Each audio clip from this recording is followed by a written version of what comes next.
Section 74 इस पर बात होनी है। देखिए सेक्शन 74 पर बात हो इससे पहले बल, आपराधिक बल और हमला, इसे समझना ही पड़ेगा, क्योंकि भारतीय न्याय संहिता है, भारतीय दंड संहिता, दोनों जगह एक बार जिस पद को स्पष्ट किया जाएगा वो जब तक इस संदर्भ से अन्यथा प्रतीत न होने लगे, अर्थात संदर्भ ही ऐसी मांग न करने लगे कि शब्द का कोई और अर्थ लिया जाना चाहिए, तब तक पूरी आईपीसी या पूरी बीएनएस एक बार जिस शब्द को डिफाइन करेंगे उसका वही अर्थ जो एक बार बताया गया है, पूरी आईपीसी और पूरी बीएनएस में जहां जहां वो शब्द आता जाएगा, ठीक है, वही अर्थ लिया जाएगा। तो पहले तो जो सेक्शन 74 से बताया गया है वो बल, आपराधिक बल और हमला, इसे समाविष्ट करने वाले चैप्टर, वही ये सारे सेक्शन ये दिए गए थे 354 ए बी सी डी, ठीक है, इस रूप में। लेकिन अमेंडेड सेक्शंस जब से ये लाए हैं बीएनएस, तब तो इन्होंने महिलाओं से संबंधित सारे अपराध एक ही जगह पर संकलित कर दिए, ठीक है। जो 505 में पहले अपराध होता था वो भी ये इसी चैप्टर में ले आए। लेकिन इसे समझने के लिए बल, आपराधिक बल और हमला ये तो समझना ही पड़ेगा, क्योंकि अगर आप कह रहे हो कि स्त्री की लज्जा भंग करने के आशय से हमला, तो हमला क्या है ये तो बताना ही पड़ेगा। या आपराधिक बल का प्रयोग ये किया गया, ये कब हुआ ये तो पता होना ही पड़ेगा। अगर बल, आपराधिक बल या हमला यही नहीं मालूम तो फिर आगे की बात की ही नहीं जा सकती। इसलिए भारतीय दंड संहिता में बल, आपराधिक बल यानी 349, 350, 351 ये सेक्शन जो कुछ कह रहे थे, उन सेक्शनों को प्रतिस्थापित करने वाले जो सेक्शन बीएनएस में आए हैं उनकी चर्चा पहले किया जाना जरूरी है। और जब तक उनकी चर्चा ना हो तब तक यही नहीं जाना जा सकता कि बल, इसका प्रयोग किसी व्यक्ति ने किसी व्यक्ति के विरुद्ध किया है, ये क्रिमिनल लॉ की दुनिया में कब मान लिया जाता है। और वैसे भी आपको नहीं मालूम है कि किसी ने किसी पर बल का प्रयोग किया है, ये कब कहा जाए। हम आपसे कहेंगे जरा शब्दों में अभिव्यक्त कीजिए, हमें बताइए, माइक बंद करिए। हम अगर आपसे कहेंगे जरा शब्दों में हमें बताइए कि किसी ने किसी के ऊपर बल का प्रयोग किया, ऐसा कब माना जाए, तो बताना कठिन हो जाएगा। और आपराधिक विधि जहां तो हर चीज सुनिश्चित होती है, बिल्कुल डेफिनेट आपको बताना पड़ेगा किसी भी कृत्य के बारे में कि यह कृत्य इस समय, इस क्षण या इस गतिविधि के पूर्ण होते ही किया गया माना जाएगा। चोरी है, कहता है जब दूसरे के कब्जे की संपत्ति है, दूसरे के कब्जे की, मीनिंग देयर बाय जो दूसरा व्यक्ति है उसका जो कब्जा है संपत्ति पर, वो कब्जा होना चाहिए, मीनिंग देयर बाय उस कब्जे का जो सोर्स है, ये वो जो कब्जा पैदा हो रहा है उस संपत्ति पर, उसका वो विधिक ढंग से पैदा होना चाहिए। ऐसा ना हो कि वो स्वयं कब्जा विधि विरुद्ध साधनों से उसने अर्जित किया हो। यदि ऐसा है तो उसका कब्जा है, ये नहीं कहा जा सकता, वो तो उसने हथिया ली है चीज, ये कहा जाएगा। ठीक है, तो कहता जंगम संपत्ति जब किसी के कब्जे में है तो कब्जेदार की सम्मति के बिना स्वामी शब्द का प्रयोग नहीं करता। इवन स्वामी भी अपनी ही संपत्ति की चोरी का दोषी हो सकेगा यदि स्वामी ने अपनी संपत्ति स्वयं किसी अन्य व्यक्ति के वैध कब्जे में दे दी है, और ऐसा अनेकों बार होता है। आपने उपनिधान में, आपने गिरवी में, ठीक है, किसी संपत्ति को किसी को दे दिया है, तो आप उस संपत्ति को प्राप्त करने के अधिकारी हैं, लेकिन विधि की प्रक्रिया से, और विधि की वो प्रक्रिया उपनिधान संबंधी या गिरवी संबंधी विधि में दी गई है। आप ये थोड़ी करेंगे कि जाकर के आप यूं ही संपत्ति के स्वामी होने के कारण से उस संपत्ति को प्राप्त कर, ऐसा थोड़ी कर सकते हैं आप। आपने कपड़ा टेलर के पास उपनिहित किया है तो वो उपनिधान काहे के लिए कि गारमेंट है उसमें कपड़े को तब्दील कर दिया जाए, ठीक है। आपके वस्त्र ये तैयार हो रहे हैं तो उसके लिए उसका कुछ मेहनताना बना, उसने गारमेंट बना दिया। जो क्लॉथ था अब गारमेंट हो गया है, तो गारमेंट में उसने जो तब्दील किया, आपका वो तो कपड़ा मेरा था, नो डाउट आपका है, लेकिन उसने जो उस पर मेहनत की है उसको प्राप्त करने तक वो कपड़ा टेलर प्रतिधारित करने का हकदार है, जिसे अंग्रेजी में बोलेंगे रिटेन करने का हकदार है। और रिटेन करने के हकदार के कारण से कपड़े पर वैध कब्जा टेलर का है। और अगर आपने वहां से गारमेंट उठाया इस आधार पर कि हम इस संपत्ति के स्वामी हैं, तो आप चोर माने जाएंगे कानून की निगाह में। आप अपनी संपत्ति की चोरी के दोषी होंगे, क्योंकि वैध कब्जेदार इस शब्द का प्रयोग है चोरी के डेफिनेशन में, वहां स्वामी कहा ही नहीं है। तो जो आपराधिक विधि का क्षेत्र है, यहां कोई गलती या कोई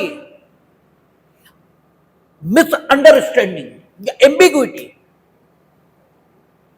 इसके लिए कोई जगह नहीं है। यहां हर शब्द परिभाषित है और उसका अर्थ समझना होगा। तो अगर वो ये कह रहा है कि स्त्री की लज्जा भंग करने के आशय से आपराधिक बल का प्रयोग या हमला अगर किया जाता है तो धारा 74 इसके अंतर्गत व्यक्ति दंडनीय होगा। तो आपको निश्चित अर्थों में बताना होगा कि बल का प्रयोग किसी न किसी पर किया है, ये माना कब्जा है। और बल का प्रयोग अगर किया भी है तो हमेशा ये तो स्वीकार नहीं किया जा सकता कि बल आपराधिक हो गया था, यह बल प्रयोग आपराधिक हो गया था, अर्थात उसने बल प्रयोग किया लेकिन आपराधिक बल का प्रयोग किया, यह बिल्कुल अलग बात है। बल का प्रयोग यह हो सकता है क्योंकि हम लोग अभी देखेंगे, ठीक है, बल प्रयोग करने का जो तरीका बताया जाएगा उस तरीके के मुताबिक कोई किसी पर बल प्रयोग कर सकता है, लेकिन बल प्रयोग के होते हुए वो बल प्रयोग आपराधिक बल प्रयोग की परिभाषा में आए, ऐसा नहीं भी हो सकता है। और हमला इसके लिए तो आवश्यक ही नहीं है कि संबंधित व्यक्ति के शरीर को छुआ भी जाए किसी भी तरह, ठीक है। आशंका युक्ति संगत अगर यह उत्पन्न होगी तो भी हमला हुआ माना जाएगा। तो स्त्री की लज्जा भंग करने के आशय से आपराधिक बल का प्रयोग और हमला, ये 74 सेक्शन का इसेंस है। तो जानना पड़ेगा कि आपराधिक बल या हमला, इन शब्दों के क्या अर्थ है। और पहले ये कहां दिए गए थे? 349, इसमें बल का प्रयोग या बल की डेफिनेशन, 350 में आपराधिक बल और 351 में हमले को डिफाइन किया था। अब जो सेक्शन सब्स्टिट्यूट होकर आए हैं वो आए 128, 129 और 130। ये सेक्शन सब्स्टिट्यूट किए हैं। किसको? 349 की जगह आ गया 128, 350 की जगह 129 और 351 की जगह 130। तो हम लोग देखेंगे 128 जो बल को डिफाइन कर रहा है, कहता है कोई व्यक्ति किसी अन्य व्यक्ति पर बल प्रयोग करता है। यह लाइन जो कि कॉमा से पहले लिखी है, इसे अपने दिमाग में रख लेंगे कि यानी इस लाइन के बाद जो कुछ लिखा है उन परिस्थितियों में किसी व्यक्ति के द्वारा उन पंक्तियों में वर्णित काम का किया जाना, ठीक है, कार्य के कर्ता द्वारा, ठीक है, उस व्यक्ति पर बल प्रयोग माना जाएगा जिस व्यक्ति के विरुद्ध कर्ता काम कर रहा है, या विरुद्ध कह लें ये जिसके प्रति कर्ता काम कर रहा है।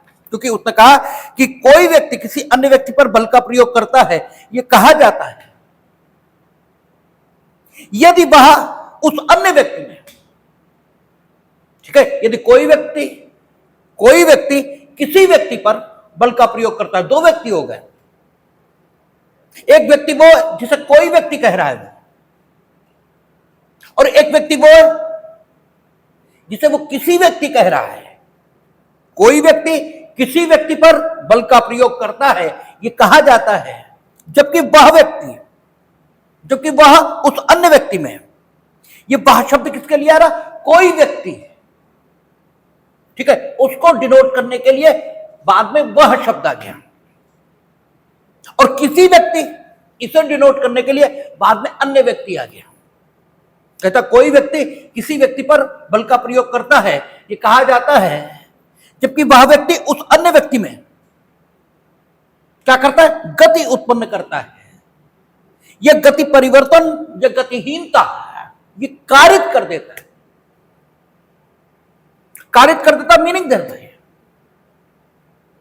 अगर यह व्यक्ति जिसे यहां पर वह व्यक्ति कह के संबोधित किया गया उस कारण को उत्पन्न न करे जिसे यह उत्पन्न कर रहा है,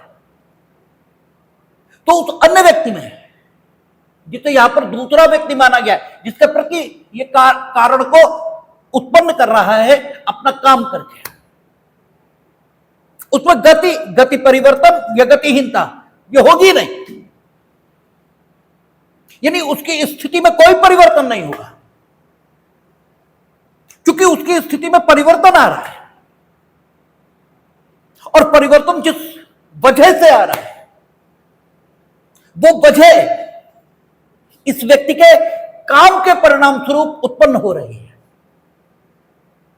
इसलिए यह कहा जा रहा है कि यह जो स्थिति का परिवर्तन है, जो कि गति परिवर्तन या गतिहीनता के रूप में वर्णित, इसे इस व्यक्ति ने कारित किया है। इसे कारित किया, इसका मतलब ये है कि ही इज डूइंग समथिंग, ठीक है, जिसके परिणाम स्वरूप ये गति परिवर्तन या गतिहीनता, इसका परिणाम सामने आ रहा है। अगर ये उस कारण को हटा ले, उस वजह को हटा ले जो कि ये अपने कार्य के परिणाम स्वरूप उत्पन्न कर रहा है, तो ये स्थिति परिवर्तन होगा ही नहीं, ठीक है। स्थिति परिवर्तन बंद हो जाएगा, बात नहीं है, क्योंकि गति परिवर्तन या गतिहीनता तो तब भी हो गया, स्थिति परिवर्तन होता ही नहीं है, ठीक है, अगर इसने ये वजह या कारण उत्पन्न न किया होता।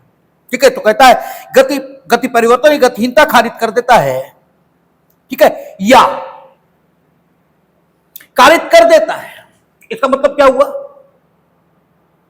इसका मतलब यह हुआ कि ये स्वयं काम कर रहा है, और काम दो तरीके से हो सकता है। प्रत्यक्ष काम ऐसे भी हो सकता है, और अप्रत्यक्ष काम ऐसे भी हो सकता है। ठीक है, इस व्यक्ति ने क्या किया, उस अन्य व्यक्ति ने गति परिवर्तन या गतिहीनता यह उत्पन्न की है।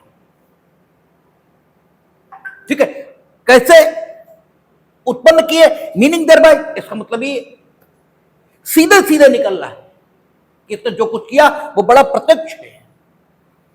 इसने स्वयं अपने प्रयासों से ही संबंधित व्यक्ति में गति परिवर्तन या गतिहीनता उत्पन्न की, जो कि आगे सेक्शन में कहेगा कि यह गति परिवर्तन या गतिहीनता बल का प्रयोग मानी जाए। इसके लिए तीन तरीकों से इसे उत्पन्न किया जाना चाहिए। पहला, अपनी शारीरिक शक्ति के द्वारा, और ये जो पहला है ये इन्हीं शब्दों से संबंधित है। ठीक है, उसने उत्पन्न की है, इसका मतलब ये हो गया कि उसने अपनी शारीरिक शक्ति से उत्पन्न की है। यानी आगे अगर ये न भी लिखा हो कि किसी व्यक्ति के द्वारा किसी व्यक्ति में गति या गति परिवर्तन या गतिहीनता का उत्पन्न किया जाना, केवल उसी दशा में बल का प्रयोग माना जाएगा जब वो ऐसा अपनी शारीरिक शक्ति से करे।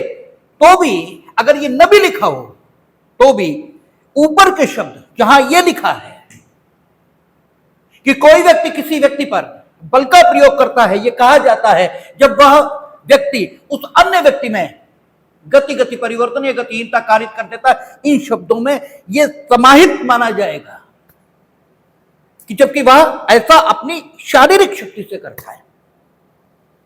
ठीक है, क्योंकि आप कुछ कर रहे हो, इसका मतलब ये हुआ कि आप अपनी शारीरिक ताकत से, आप अपनी मसल पावर से वो कर रहे हो जिसको किए जाने का आरोप आप पर है, या जिसको करने का, ठीक है, श्रेय आपको दिया जा रहा है। क्योंकि काम प्रकृति से अगर बुरा है तो उसे करने का आरोप लगता है, और काम प्रकृति से अगर अच्छा है तो उसे करने का श्रेय ये लोग लेते हैं। लेकिन अगर ये कहा जा रहा है कि आपने काम किया, इसका अर्थ ही सिर्फ इतना होता है कि आपने शारीरिक शक्ति से ये काम किया। तो आगे सेक्शन में अगर ये शब्द न भी लिखे हों तो भी माना यही जाएगा, लेकिन कानून चूंकि सुस्पष्ट बनाया जाता है इसलिए सेक्शन में आगे वो स्पष्ट कर देगा कि कोई व्यक्ति किसी व्यक्ति पर बल का प्रयोग करता है, यह तभी माना जाता है जब वह गति परिवर्तन या गतिहीनता अपनी शारीरिक शक्ति से कारित करता है। ठीक है, तो तरीका एक हुआ,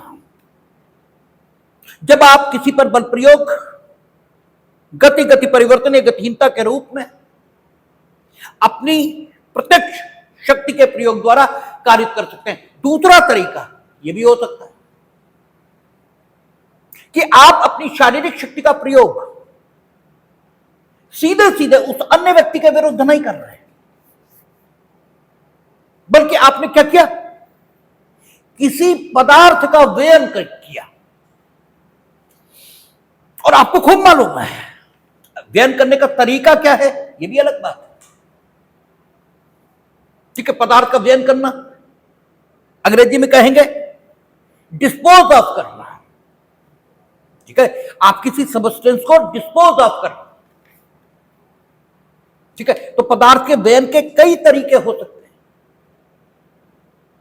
लेकिन आपने किसी भी तरीके का इस्तेमाल किया, लेकिन आपने पदार्थ का व्ययन है। दृष्टांतों में देखेंगे, अभी सारी स्थिति स्पष्ट होगी। आपने किसी पदार्थ का व्ययन किया और उस व्ययन के परिणाम स्वरूप क्या हुआ, ठीक है, या यदि वह किसी पदार्थ में ऐसी गति परिवर्तन या गतिहीनता कारित करता है जिससे उस पदार्थ का स्पर्श उस अन्य व्यक्ति के शरीर के किसी भाग से, यानी अब डायरेक्ट गति परिवर्तन या गतिहीनता आप उस व्यक्ति में कारित नहीं कर रहे, अपनी शारीरिक शक्ति का उपयोग उस व्यक्ति में गति या गति परिवर्तन या गतिहीनता कारित करने के लिए नहीं कर रहे, ठीक है, बल्कि आप कर क्या रहे, अप्रत्यक्ष रूप से किसी पदार्थ में गति परिवर्तन या गतिहीनता यह कारित कर, और पदार्थ में गति परिवर्तन या गतिहीनता को कारित करना ही पदार्थ का व्ययन यह कहा जाता है। जब आप किसी पदार्थ में गति, पानी फेंका आपने, पानी में गति आई, आपने पदार्थ का व्ययन किया है, ठीक है। जब आप पानी फेंक रहे हैं तो आप पदार्थ का व्ययन कर रहे हैं, ठीक है। पानी को स्टोर कर लिया, ठीक है, नदी का जल बहता चला जा रहा था, आपने बांध बना दिया, स्टोर कर लिया, ठीक है। तो आपने पदार्थ का व्ययन किया है, ठीक है। गति, पदार्थ में जब आप गति परिवर्तन या गतिहीनता कारित करेंगे तो वो पदार्थ का व्ययन ही कहलाएगा, ठीक है। अब आप अपनी शारीरिक शक्ति का प्रयोग सीधे व्यक्ति के विरुद्ध नहीं कर रहे हैं, बल्कि आप पदार्थ में गति परिवर्तन या गतिहीनता कारित कर रहे हैं, अर्थात पदार्थ का व्ययन कर रहे हैं। और व्ययन किस ढंग से कर रहे हैं? ढंग क्या है आपका? आप व्ययन इस ढंग से कर रहे हैं कि वो पदार्थ उस व्यक्ति के शरीर से स्पर्श करे, सीधे सीधे स्पर्श करे। हाथ खुले हैं, इन पर पड़े, चेहरा खुला है, इन पर पड़े, शरीर से स्पर्श करे, या किसी ऐसी चीज से स्पर्श करे जिसे वो पहने हैं या ले जा रहा है। कपड़े वो पहने हैं, कपड़े भीग जाएंगे अगर किसी पदार्थ से, तो भी गति परिवर्तन या गतिहीनता संबंधित व्यक्ति में आएगी, ठीक है। या कोई चीज वो लिए जा रहा है, वो चीज खाने योग्य हो सकती है, कुछ भी हो सकती है, उसमें किसी पदार्थ का व्ययन आपने किया, अर्थात पदार्थ में गति परिवर्तन या गतिहीनता आपने कारित की, और पदार्थ उसके शरीर से स्पर्श किया या किसी ऐसी चीज से स्पर्श किया जिसे वो ले जा रहा था या जिसे वो पहने हुए था, और इस संस्पर्श के कारण, जो संस्पर्श सीधे उसके शरीर से हुआ या उसके द्वारा पहनाई गई चीज, उसके द्वारा पहनी हुई चीज, ये ले जाई जा रही चीज से हुआ, उसके कारण उस व्यक्ति में स्वयं गति परिवर्तन या गतिहीनता कारित हो गई। आपने सीधे सीधे उस व्यक्ति में गति परिवर्तन या गतिहीनता कारित नहीं की, लेकिन what ever you have done, जो आपने किया उसका परिणाम जो आया वो संबंधित व्यक्ति में गति परिवर्तन या गतिहीनता ही था। और यह परिणाम आपने प्राप्त कैसे किया?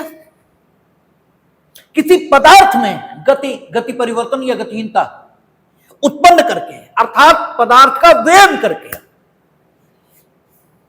ठीक है। और वो व्ययन आपने इस ढंग से किया क्योंकि आप जानते थे कि पदार्थ का व्ययन अगर हमने इस ढंग से किया कि यह पदार्थ संबंधित व्यक्ति के शरीर से संस्पर्श करे या किसी ऐसी चीज से संस्पर्श कर ले जिसे वो ले जा रहा है या जिसे वो पहने हुए है, तो इस व्यक्ति में स्वयं गति परिवर्तन या गतिहीनता कारित हो जाएगी। और पदार्थ का कोई विशेष चलता हुआ कोयला, यह भी पदार्थ है, गर्म पानी यह भी पदार्थ है, ठीक है, कीचड़ यह भी पदार्थ है, ठीक है। ऐसा आपने किया है, ठीक है। आपने गड्ढे में भरे पानी में मोटरसाइकिल का पहिया डाला, ठीक है, और पानी उछला, यानी पदार्थ में गति आई है, और वो किसी व्यक्ति के पहने हुए कपड़ों पर गिरा, और संबंधित व्यक्ति में गति,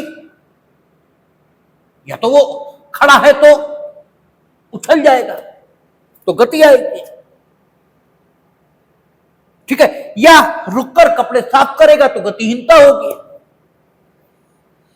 और कुछ नहीं, तेज चल रहा है तो धीमा तो हो ही जाएगा, ठीक है ना। और ऐसा आपने कैसे किया? अपनी शारीरिक शक्ति से नहीं किया,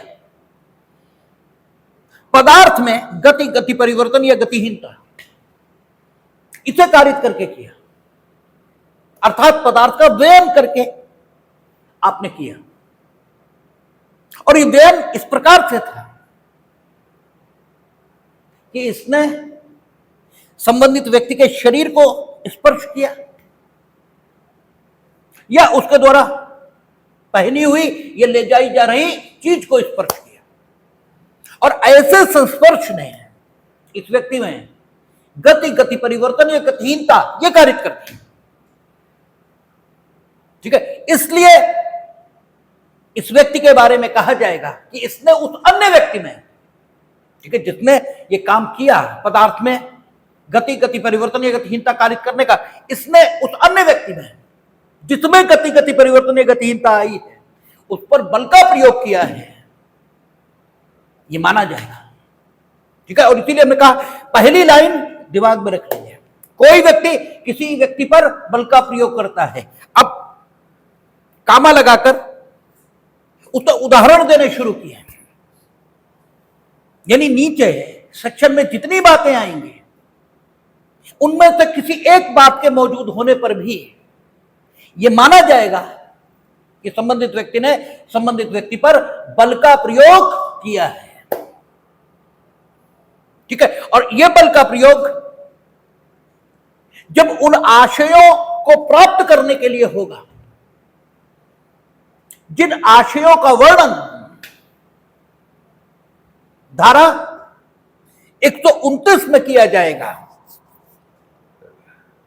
तब यह मान लिया जाएगा कि आपने बल का प्रयोग नहीं, आपने आपराधिक बल का प्रयोग किया, ठीक है। क्योंकि जैसे बाहर अभी हमारे घर के गाय बैठी रहती, ठीक है, उसके जख्म हो रखे हैं, तो दवाई डाली, उठ के खड़ी हो गई, अब उसकी जगह पुरुष, उसकी जगह कोई व्यक्ति हो, उसका इसी प्रकार का घाव है, तो जैसे ही हमने स्प्रे करने के लिए दबाया और स्प्रे हुआ, हमने पदार्थ में गति परिवर्तन या गतिहीनता कारित कर दी, और उस पदार्थ का स्पर्श, ठीक है, गाय या संबंधित व्यक्ति के शरीर से हुआ, और तत्काल उसमें गति परिवर्तन या गतिहीनता आई, हमने बल का प्रयोग किया है, लेकिन आपराधिक बल का नहीं किया, ठीक है। बल का प्रयोग है लेकिन आपराधिक बल का नहीं है, क्योंकि आपराधिक बल का प्रयोग यह कब होगा, यह ऑलरेडी डिफाइंड है, इसलिए आप यह नहीं कह सकते कि जिस बल प्रयोग से दूसरे व्यक्ति को पीड़ा हुई, ठीक है, वो बल प्रयोग आपराधिक है, यह डेफिनेशन नहीं हो सकती, ठीक है। क्योंकि पीड़ा ये सुखद हो सकती है, पीड़ा दुखद हो सकती है, और जब ऐसी पीड़ा उत्पन्न करने का आशय जो दुखद है, तब पीड़ा इसे उत्पन्न करना आपराधिक बल का प्रयोग माना जा सकता है। आशय पूर्वक पीड़ा उत्पन्न की गई, यह आपराधिक बल के प्रयोग का उदाहरण नहीं है, और इसीलिए हम बार बार कहते हैं कि कानून की दुनिया के लोग सर्वाधिक बुद्धिमान कहे जाते हैं, वो सर्वाधिक बुद्धिमान है, क्योंकि आवश्यक रूप से पीड़ा और अपराध के बीच कोई संबंध हो, या आशयित पीड़ा और अपराध के बीच कोई संबंध हो, ऐसा नहीं है। आशयित पीड़ा उत्पन्न की जाएगी और कृत्य अपराध की सीमा में नहीं आएगा, ठीक है, बल्कि कुछ दर्द तो पवित्र माने हैं, ठीक है, तो ऐसा कुछ भी नहीं होगा। इसलिए आपराधिक बल का प्रयोग या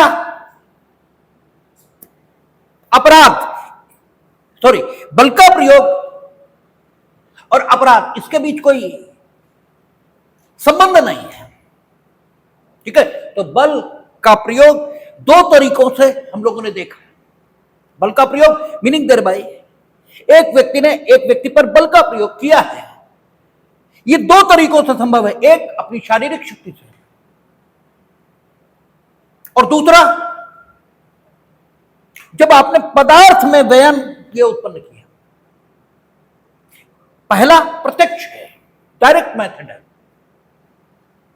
और दूसरा इनडायरेक्ट मेथड है, और जो तीसरा है यह भी इनडायरेक्ट मेथड है। अब आप न तो अपनी शारीरिक शक्ति से संबंधित व्यक्ति में क्या कर रहे हैं, गति परिवर्तन या गतिहीनता उत्पन्न कर रहे हैं, और न ही पदार्थ इसे डिस्पोज ऑफ करके इस प्रकार से कि डिस्पोज्ड जो सबस्टेंस है, जो व्ययनित पदार्थ है, यह संबंधित व्यक्ति के शरीर से स्पर्श करे या फिर उसके द्वारा पहनी गई या ले जाई जा रही चीज से स्पर्श करे, और इस प्रकार के संस्पर्श से उसमें गति परिवर्तन गतिहीनता कारित हो। इनमें से कुछ भी नहीं किया,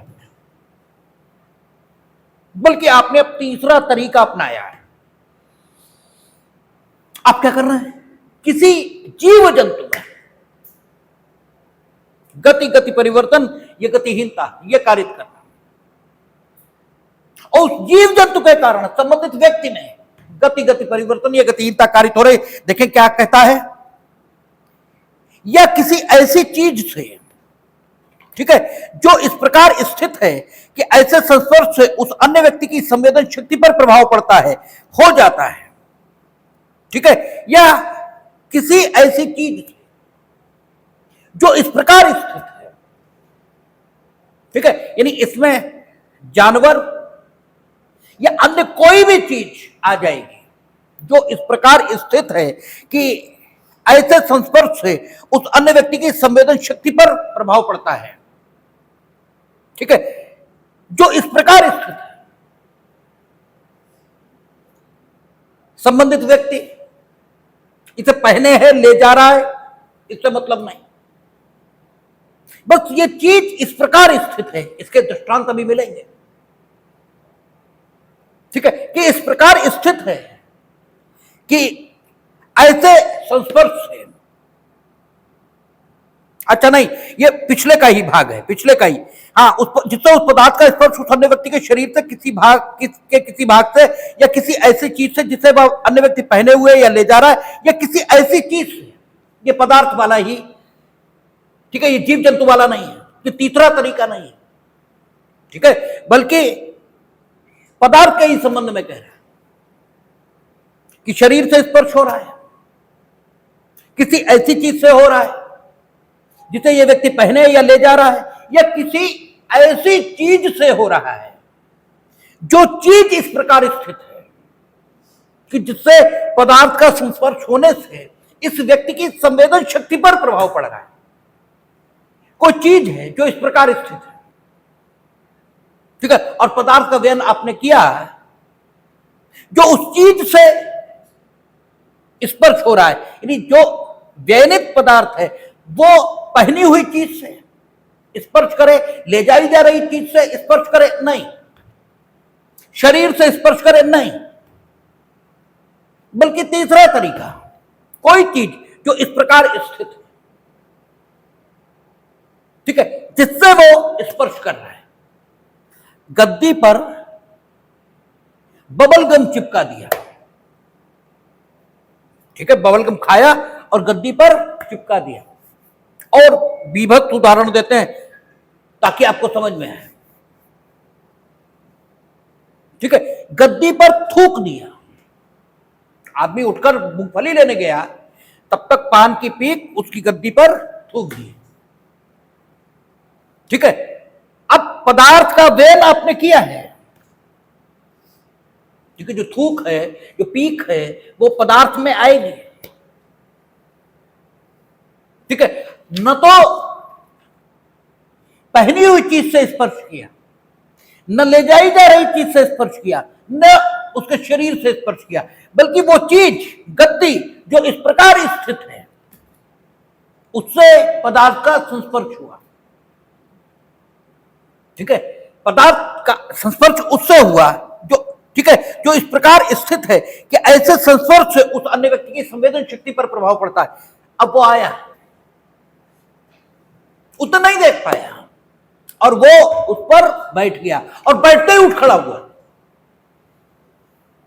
ठीक है, बैठते ही उठ खड़ा हुआ क्योंकि उसकी संवेदन शक्ति पर प्रभाव पड़ा है, सेंसेशन उसे महसूस हुए, गति परिवर्तन या गतिहीनता उसमें हुई है। ठीक है, यानी पदार्थ के वेन के संबंध में तीन स्थितियां आ गई। या तो सीधे शरीर से कांटेक्ट कर रहा है, या कपड़ों से कांटेक्ट कर रहा है, पहनी हुई चीज से। कपड़ों के अलावा भी पहनी हुई चीजें हो सकती हैं, माला हो सकती है, चैन हो सकती है, बहुत सारी चीजें हो सकती हैं। पहनी हुई चीज, ले जाई जा रही चीज, या कोई ऐसी चीज जो इस प्रकार स्थित है। ठीक है, कि ऐसे संस्पर्श से उस व्यक्ति की संवेदन शक्ति पर प्रभाव पड़ता है। ठीक है, अगर ये आपने किया तो ये माना जाएगा आपने संबंधित व्यक्ति पर बल का प्रयोग किया है। ठीक है, परंतु ये तब जबकि गतिमान, ठीक है, गति परिवर्तन या गतिहीनता कारित करने वाला व्यक्ति उस गति परिवर्तन या गतिहीनता को एतस्मिन् पश्चात वर्णित तीन तरीकों में से किसी एक द्वारा कारित करता है। अब ये तीन तरीके उन्होंने बताए हैं जो व्यक्ति में गति परिवर्तन या गतिहीनता कारित करने के लिए उपयोग में लाए जाएंगे। ये नबी वर्णित हो तो भी व्याख्या जो ऊपर से आएगी वो यही आएगी कि बल का प्रयोग तभी माना जा सकता है जब इन तीन तरीकों में से कोई एक इस्तेमाल हो, तब भी स्थिति यही रहेगी। लेकिन कानून को चूंकि सुस्पष्ट विधायिका की ओर से ही किया जाता है, इसलिए उन्होंने लेटर पार्ट में यही नक्की कर दिया कि बल का प्रयोग केवल तब मानेंगे जब गति परिवर्तन या गतिहीनता ये निम्न तीन तरीकों में से किसी एक से की जाए। पहला, अपनी निजी शारीरिक शक्ति द्वारा। ठीक है, वो पहले के साथ आ जाएगा। जबकि आप किसी व्यक्ति में गति परिवर्तन या गतिहीनता कारित करते हैं। ठीक है, जब कारित करेंगे तो निजी शारीरिक शक्ति द्वारा इसी से कारित करेंगे।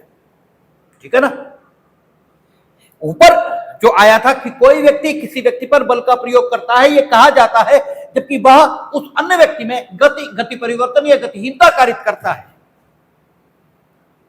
इन लाइनों के साथ काखंड को ही पढ़ा जाएगा क्योंकि गति परिवर्तन या गतिहीनता आपने कारित की, मीनिंग देयर बाय आपने वो वजह पैदा की है जिसके कारण से गति परिवर्तन या गतिहीनता हुई है। और जब आपने वजह पैदा की है, इसका मतलब ये हो गया कि वजह आपने अपनी मसल पावर, अपनी शारीरिक शक्ति से उत्पन्न की है। तो काखंड न भी हो तो भी उन शब्दों का अर्थान्वयन इसी प्रकार से होगा। ठीक है, और खा और गा। ठीक है, सेकंड स्टेंजा में ऊपर वाले पैराग्राफ में उन्होंने कहा कि जब आप क्या करते हैं, ठीक है, किसी पदार्थ में ऐसी गति परिवर्तन या गतिहीनता इसे कारित कर देते हैं। कि जिसके कारण उस पदार्थ का स्पर्श संबंधित व्यक्ति के शरीर, ठीक है, या उसके द्वारा ले जाई जा रही ये पहनी हुई चीज से, ठीक है, होने लगता है और इससे उस व्यक्ति में गति परिवर्तन या गतिहीनता कारित होता है। पदार्थ में व्ययन, ठीक है, तो खाखंड इसके साथ पढ़ते हैं। कहता किसी पदार्थ के इस प्रकार व्ययन द्वारा कि उसके अपने द्वारा किसी अन्य व्यक्ति द्वारा कोई अन्य कार्य किए जाने के बिना ही गति परिवर्तन या गतिहीनता घटित होती है। यानी आपने सिर्फ पदार्थ का व्ययन किया है, ठीक है, यानी आपने सिर्फ पदार्थ में गति परिवर्तन या गतिहीनता कारित की। प्रत्यक्ष इतना ही दिखाई देता है, प्रत्यक्ष तो यही दिखाई देता है कि आपने पानी में, ठीक है, पानी से भरे हुए गड्ढे में पहिया डाला, प्रत्यक्ष तो इतना ही दिखाई देता है। लेकिन जो आपका आशय था, ठीक है, वो बल प्रयोग का था और आप खूब जानते थे कि पदार्थ इसमें अगर गति परिवर्तन या गतिहीनता हम कारित करेंगे तो आगे कोई काम करने की जरूरत हमें है ही नहीं। सिर्फ पदार्थ में गति परिवर्तन या गतिहीनता होने के कारण यह पदार्थ ऑटोमेटिकली संबंधित व्यक्ति के शरीर से या तो स्पर्श कर जाएगा या फिर उसके द्वारा पहनी गई ये ले जाई जा रही वस्तु से संस्पर्श कर जाएगा और ऐसे संस्पर्श का परिणाम यह होगा कि संबंधित व्यक्ति में गति परिवर्तन गतिहीनता फर्दर कोई काम मेरे द्वारा किए बिना ही उत्पन्न हो जाएगी, ठीक है ना। और इस सबको जानते हुए जब आपने पदार्थ का व्ययन किया तब आपने बल का प्रयोग किया, यह माना जाएगा। धोखे से अंधाधुंध चल रहे थे आप और पानी किसी पर उछल गया तो नहीं है, ठीक है ना। आप आशय यही रखे थे कि गति परिवर्तन या गतिहीनता कारित हो। एक पिक्चर वो मालामाल वीकली आती है, उसमें राजपाल को यही करते दिखाया है। साशय आप किसी में गति परिवर्तन या गतिहीनता कारित करने के लिए ही पानी इस प्रकार उछाल रहे हैं,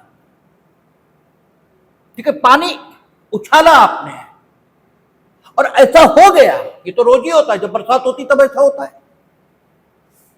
कुछ बेवकूफ और बदतमीज टाइप के लोग बिना इस बात की चिंता किए कि दूसरों पर छींटे उड़ेंगे तेजी से मोटरसाइकिल निकालते और आपके ऊपर पड़ता है।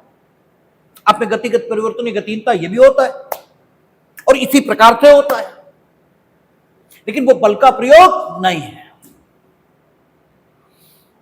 ठीक है, क्योंकि वहां आशय अनुपस्थित है। और अगर आशय आ जाए कि नहीं यही करेंगे, अब है बल का प्रयोग, ठीक है ना। तो और तीसरी बात कि कोई वस्तु जो इस प्रकार संस्थित है, ठीक है, कोई वस्तु जो इस प्रकार स्थित है कि ऐसे संस्पर्श उस अन्य व्यक्ति की संवेदन शक्ति पर या किसी ऐसी चीज से जो इस प्रकार स्थित है, किसी ऐसी चीज से, कोई ऐसी चीज है जो इस प्रकार स्थित है कि ऐसे संस्पर्श से उस अन्य व्यक्ति की संवेदन शक्ति पर प्रभाव पड़ता है, ठीक है, हो जाता है। यानी आपने क्या किया, पदार्थ का व्ययन किया जिससे कोई अन्य वस्तु जो इस प्रकार स्थित थी, ठीक है, कि उससे पदार्थ का संस्पर्श होते ही व्यक्ति की संवेदन शक्ति पर प्रभाव आया है, ठीक है। आपने बबल गम तो सीट पर चिपकाया, पदार्थ का व्ययन तो, ठीक है, आपने वस्तु के साथ किया। वस्तु इस प्रकार स्थित है कि उस पर किसी पदार्थ का व्ययन करने से जो संस्पर्श व्यक्ति के साथ वस्तु का आएगा, उस संस्पर्श से व्यक्ति की संवेदन शक्ति पर प्रभाव पड़ेगा। अगर ऐसा भी हुआ है तो भी आपने संबंधित व्यक्ति पर बल का प्रयोग किया। इसके साथ गाखंड को भी पढ़ा जा सकता है और गाखंड को, ठीक है, पदार्थ आदि के साथ भी आवश्यकता पड़ने के पर पढ़ा जा सकता है। कहता है किसी जीव जंतु को गतिमान होने, गति परिवर्तन करने या गतिहीन होने के लिए उत्प्रेरण द्वारा आपने क्या किया, एक बैलगाड़ी पर व्यक्ति बैठ गए, ठीक है, आपने व्यक्ति का कुछ नहीं बिगाड़ा, बैल के दो डंडे मार दिए, ठीक है। तो कोई वस्तु जो इस प्रकार स्थित है, ठीक है, कि उससे पदार्थ का व्ययन करने से वस्तु में गतिगत परिवर्तन या गतिहीनता विकारित हो जाएगी, ठीक है। और फिर उसके साथ जो व्यक्ति का संस्पर्श है उस वस्तु के साथ, उसके कारण से व्यक्ति की संवेदन शक्ति पर प्रभाव आएगा। अगर यह दशा है तो भी बल का प्रयोग हुआ है। आपने जीव जंतु को गतिमान किया और जीव जंतु के साथ जो बैलगाड़ी थी वो इस प्रकार स्थित थी कि उसमें जीव जंतु के गति परिवर्तन या गतिमान होते ही वस्तु में परिवर्तन आएगा, और वस्तु अगर व्यक्ति के शरीर से संस्पर्श कर रही है तो व्यक्ति की संवेदन शक्ति पर प्रभाव होगा। वो तो चौंक के उठ बैठेगा, संवेदन शक्ति पर प्रभाव तो आएगा ही, ठीक है। और यहां पर व्यक्ति में गति परिवर्तन है, गतिहीनता की बात नहीं की है, उसने कहा व्यक्ति की संवेदन शक्ति पर प्रभाव आता है। जरूरी नहीं है कि व्यक्ति उठ बैठे, लेकिन चौंक तो जाएगा ही, और जिसे चौंक जाना कहते हैं वो भी संवेदन शक्ति पर प्रभाव तो डाल ही रहा है, ठीक है। अकस्मात वो डर जाएगा, ठीक है, ऐसा भी हुआ तो भी उसकी संवेदन शक्ति पर प्रभाव तो पड़ा ही है। तो भी आपने बल का प्रयोग संबंधित व्यक्ति पर किया, यानी बल का प्रयोग 3 स्थितियों में। जब आप किसी व्यक्ति में गति परिवर्तन या गतिहीनता कारित करते हैं, जब आप किसी पदार्थ का व्ययन करते हैं, और व्ययन इस प्रकार से कि वो व्यक्ति के द्वारा पहनी गई या ले जाई जा रही चीज इससे संस्पर्श करे, और इस संस्पर्श के परिणाम स्वरूप व्यक्ति में गति परिवर्तन, गतिहीनता या गति ये कारित हो जाए। और या फिर आप किसी वस्तु जो इस प्रकार स्थित है, ठीक है, कोई वस्तु जो इस प्रकार स्थित है या किसी ऐसी चीज है जो इस प्रकार स्थित है कि ऐसे संस्पर्श है, ठीक है, उस अन्य व्यक्ति की संवेदन शक्ति पर प्रभाव आता है, ऐसा आप कर रहे हैं। और ऐसा 3 तरीकों में से किसी एक तरीके को इस्तेमाल करके आप कर रहे हैं, ठीक है, अपनी शारीरिक शक्ति द्वारा, किसी पदार्थ के व्ययन द्वारा, या किसी जीव जंतु को गतिमान आदि करके, तो आप संबंधित व्यक्ति पर बल का प्रयोग कर रहे हैं, ये माना जाएगा, ठीक है। आपराधिक बल, इसका प्रयोग आपने किया है, ये कब माने? तो आपराधिक बल का प्रयोग आपने किया है, इसके लिए वो कह रहा है जो कोई किसी व्यक्ति पर उस व्यक्ति की सम्मति के बिना बल का प्रयोग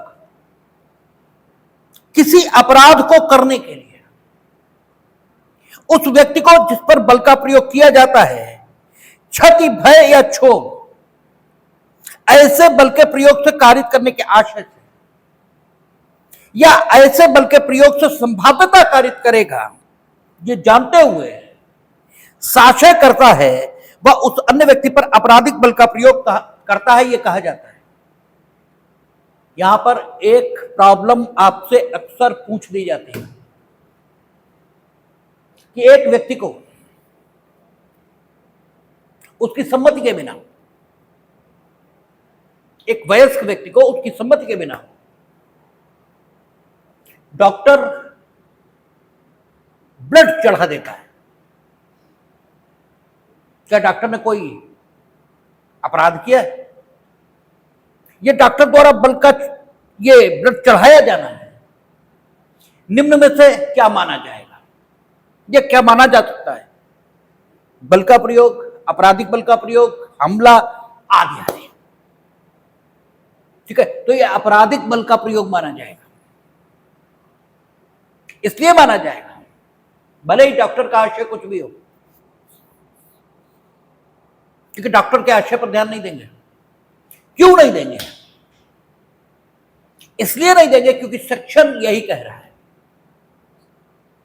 सेक्शन कहता है जो कोई किसी व्यक्ति पर उस व्यक्ति की सम्मति के बिना, जब व्यक्ति वयस्क है, ठीक है, व्यक्ति वयस्क है, तो सम्मति उसकी खुद की होनी चाहिए, तब मामला जनरल एक्सेप्शन में जाएगा। और अगर जनरल एक्सेप्शन में नहीं गया, ठीक है, तब तो सम्मति का कोई मतलब, ठीक है, यानी तब तो सम्मति के बिना काम किया गया यही माना जाएगा। भाई व्यक्ति वयस्क है ना,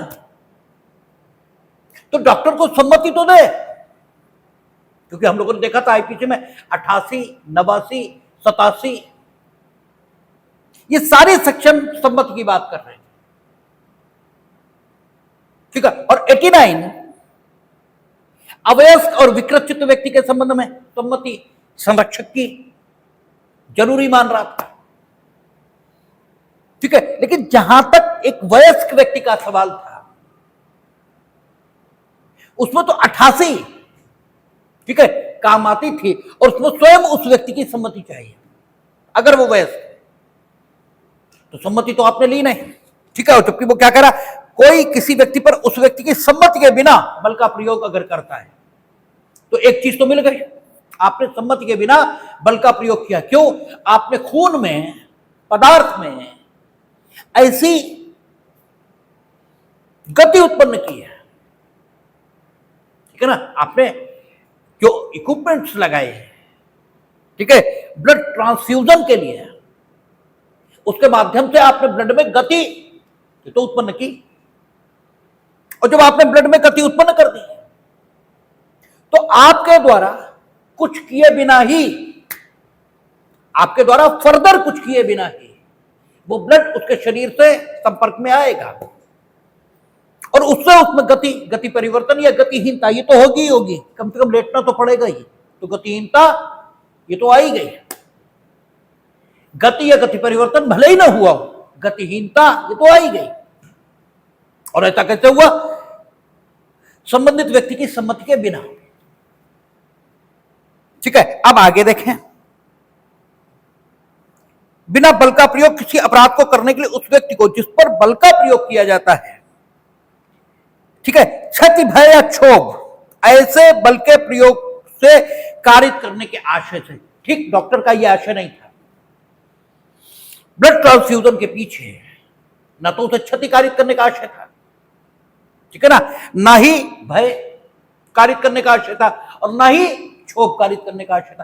तीनों बातें नहीं, आशय नहीं था डॉक्टर का। लेकिन अगला, आशय से या ऐसे बल के प्रयोग से संभाव्यता कारित करेगा, ये जानते हुए साक्ष्य करता है। ये तो डॉक्टर जानता था, ये तो जानता था कि इस ब्लड ट्रांसफ्यूजन से इसे क्षति भले ही ना हो, लेकिन भय या क्षोभ ये तो हो सकता है, ये आप जानते थे। और उसके बाद आपने साक्ष्य, ठीक है, ब्लड ट्रांसफ्यूजन किया without consent of that person, या तो कंसेंट होती, ठीक है, कंसेंट तो है नहीं, और वयस्क व्यक्ति स्वयं कंसेंट देगा, तो वो तो दिया नहीं, ठीक है। तो जब वयस्क व्यक्ति की कंसेंट नहीं है, तो ये ठीक है कि आपने क्षति, भय या क्षोभ कारित करने के आशय से ब्लड का ट्रांसफ्यूजन नहीं किया। लेकिन आप सब ये जानते थे कि आपके कृत्य का संभाव्य परिणाम ये हो सकता है, और हुआ। नाउ ही इज कंप्लेनिंग, ठीक है। देन वह उस अन्य व्यक्ति पर आपराधिक बल का प्रयोग करता है, ये कहा जाता है, ठीक है। Then you have committed an offence, ठीक है। आगे आएगा कि जो कोई प्रकोपन दिए जाने के बिना साक्ष्य किसी व्यक्ति पर आपराधिक बल का प्रयोग करेगा या हमला करेगा, तो पहले 352 था, ठीक है, अब 131 होगा, ठीक है। ये किया है उसने, ये मान लिया जाएगा, ठीक है। तो आपराधिक बल के प्रयोग के आप दोषी हो सकते हैं। This is the reason why before transfusion of blood जो डॉक्टर्स हैं वो लिखित में सहमति प्राप्त करते हैं, यानी बल का प्रयोग ये स्वयं में किसी अपराध को गठित नहीं कर रहा, लेकिन अगर बल का प्रयोग आपने काहे के लिए किया, किसी अपराध को करने के लिए या किसी व्यक्ति को क्षति, भय या क्षोभ इसे कारित करने के आशय से, यहां दो जगह आशय है। आपका आशय है कि बल के प्रयोग से हम कोई अपराध करेंगे, कोई अपराध, और अपराध कोई, इसका मतलब ये हुआ कि कोई ऐसा काम जो विधि प्रतिषिद्ध और दंडनीय ये बना रही है। आप ये जान रहे हैं कि हम बल के प्रयोग से कोई ऐसा काम करेंगे जो विधि प्रतिषिद्ध और दंडनीय कर रही है, उसको हम करेंगे। अगर ऐसा आपका आशय, तो आपका बल प्रयोग सिर्फ बल प्रयोग नहीं है, बल्कि वो आपराधिक बल का प्रयोग है। और या फिर आपका आशय यही है कि हम क्षति, भय या क्षोभ ये कारित करेंगे अपने बल प्रयोग से, तो भी आपके द्वारा किया गया बल का प्रयोग ये आपराधिक बल का प्रयोग है। और ये दोनों स्थितियां नहीं है, यानी साशय आप बल का प्रयोग न तो अपराध करने के लिए कर रहे हैं, न क्षति, भय या क्षोभ कारित करने के लिए कर रहे हैं। आफ्टर दैट अगर आप ये जानते हैं कि इट इज प्रोबेबल, ये संभाव्य है कि मेरे द्वारा किए गए बल प्रयोग से संबंधित व्यक्ति को क्षति, भय या क्षोभ हो जाए और कंसेंट उसकी है नहीं, ठीक है, ऐसे बल प्रयोग के प्रति न तो अभिव्यक्त और न ही विविक्षित, और उसकी आयु अगर 12 से नीचे है तो कंसेंट देने के लिए वो एलिजिबल ही नहीं है, ठीक है, क्योंकि कंसेंट देने के लिए एलिजिबल कौन है, ये हम लोग पीछे पढ़कर आए, ठीक है। 12 साल या उससे अधिक आयु का व्यक्ति, कंसेंट है नहीं, तब फिर आपके द्वारा किया गया बल प्रयोग ये आपराधिक बल प्रयोग कहलाएगा। अगर संभावना थी कि उसे क्षति, भय या क्षोभ होगा, ये संभाव्य आप जानते थे, ठीक है, तो भले ही उसे क्षति, भय या क्षोभ नहीं हुआ, लेकिन संभाव्य था कि होगा, तो भी आपने आपराधिक बल का प्रयोग किया है, ठीक है। और यहां तो जब ब्लड ट्रांसफ्यूजन की बात है तो वो कंप्लेंट कर रहा है, मीनिंग देयर बाय उसे क्षति, भय या क्षोभ हुआ है। सेक्शन तो यहां तक है कि सिर्फ आप संभाव्य जानते थे, बस इतने से बात खत्म हो गई। यहां तो ही इज कंप्लेनिंग, ठीक है, तो बल आपराधिक बल, ठीक है, इसकी डेफिनेशन ये हुई। आपराधिक बल के जो दृष्टांत ये बेहद इंपॉर्टेंट, एक एक दृष्टांत आपको रखा मिल जाएगा, एक एक दृष्टांत, ठीक है। आप देखेंगे तो आपको काखंड, खाखंड, गाखंड इसके उदाहरण दिखाई देंगे यहां। जैसे क्या कह रहा है, या नदी के किनारे रस्सी से बंधी हुई नाव पर बैठा है, ठीक है, या जो है नदी के किनारे रस्सी से बंधी हुई नाव इस पर बैठा है, का रस्सियों को उद्बंधित करता है और इस प्रकार नाव को धार में साशय बहा देता है। यहां का या को साशय गतिमान करता है और वह ऐसा उन पदार्थों को ऐसी रीति से व्यनित करके करता है। रस्सी पदार्थ है, जैसे रस्सियों को खोलेगा तो खोलने के माध्यम से पदार्थ को व्यनित कर रहा है, ठीक है ना, क्योंकि पदार्थ के व्यन की रीति एक नहीं हो सकती, पदार्थ के व्ययन की यानी सबस्टेंस के डिस्पोजल की जो रीतियां हैं, जो प्रकार हैं, वो अनेकों हो सकते हैं। इसी को आपके समक्ष ठीक से रखने के लिए उसने कहा कि रस्सियों को उद्बंधित करता है। रस्सियों का खोलना पदार्थ का व्ययन हो सकता है, यह सामान्य बुद्धि के मनुष्य के दिमाग में नहीं आता है। ठीक है, इसीलिए उन्होंने कहा कि ऐसा उन पदार्थों को ऐसी रीति से व्ययनित करके करता है कि किसी व्यक्ति की ओर से कोई अन्य कार्य किए बिना, अब उसे और कुछ नहीं करना है, रस्सी उसने खोली, केवल पदार्थ का व्ययन किया, उसके बाद आगे वो कुछ नहीं कर रहा। आगे तो सब कुछ नदी की धार कर देगी। ठीक है, आगे उसे कुछ नहीं करना है। ठीक है, अन्य कार्य किए बिना ही गति उत्पन्न हो जाती है। अतएव का ने यहां पर बल का प्रयोग साक्ष्य किया है। इतना तो तय हो गया कि उसने बल का प्रयोग का पर किया है और साक्ष्य किया है। अब अगली बात देखनी है। ठीक है, बल का प्रयोग किया है, साक्ष्य किया है। अब ऐसे बल प्रयोग के प्रति यदि या की कोई सम्मति नहीं थी, उसी ने कहा तो खोल दो रस्सी, तो बात अलग थी। ठीक है, लेकिन अगर उसकी कोई सम्मति नहीं थी और ऐसा इसने किसी अपराध को करने के लिए या को क्षति भय या क्षोभ इसे कारित करने के लिए किया है,